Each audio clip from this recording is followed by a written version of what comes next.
protect that power. Now, let me remind you once again, we are talking about a separation of power between the state and the federal government, but we're not really talking about that, are we?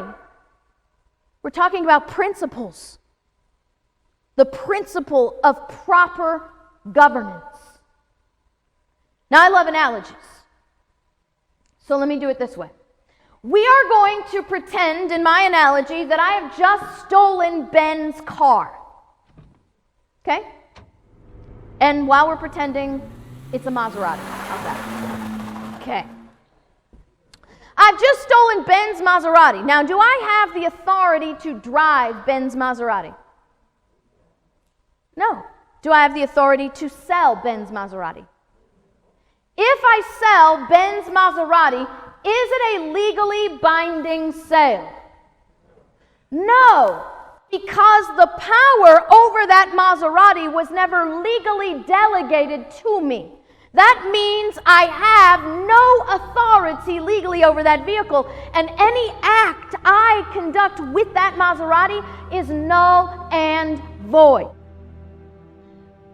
Does Ben have to sue me to get his Maserati back?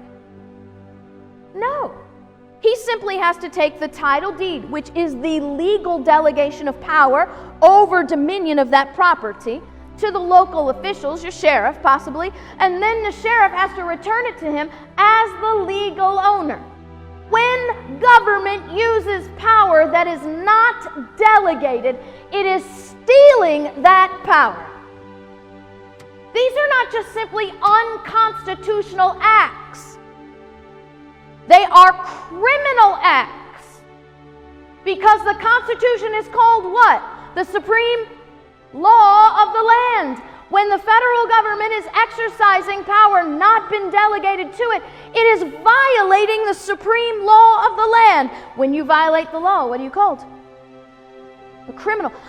Look, I understand that this is unsettling and this is uncomfortable. But you have to understand, it is the government breaking the law, not us.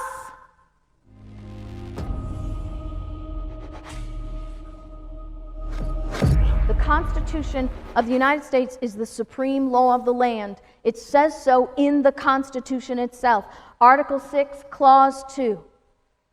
The Constitution is the supreme law of the land.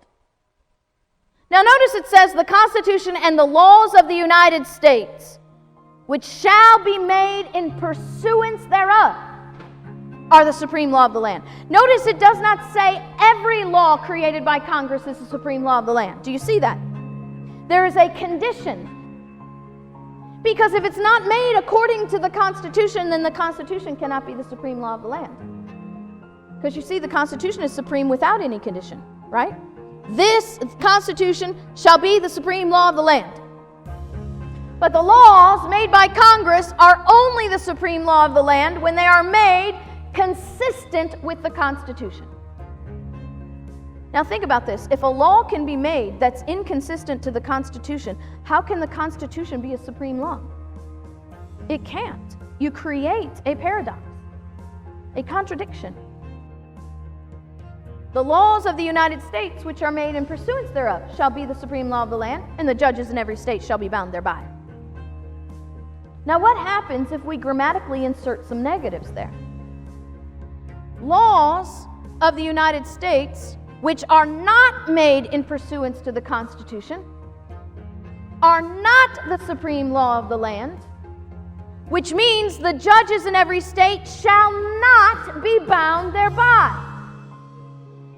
What this constitutional document is telling us is that laws created by Congress, executive orders created by a president, opinions created by the Supreme Court that are not made consistent with the Constitution are not binding on the states.